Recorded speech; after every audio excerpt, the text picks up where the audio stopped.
How to download Telegram videos to gallery/photos. First, open Telegram.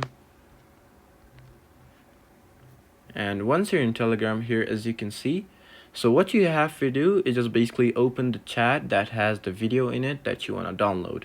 So for me, I sent the video myself, and here, as you can see, here's the video. So basically what you have to do is just basically tap on the video, and it will open up the video. And here, as you can see, this is the whole video. So how I'm gonna download it is pretty simple. On the top, you'll be able to see these three dots.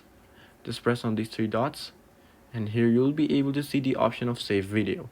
Just press on save video, and here, as you can see, it says video saved to photos.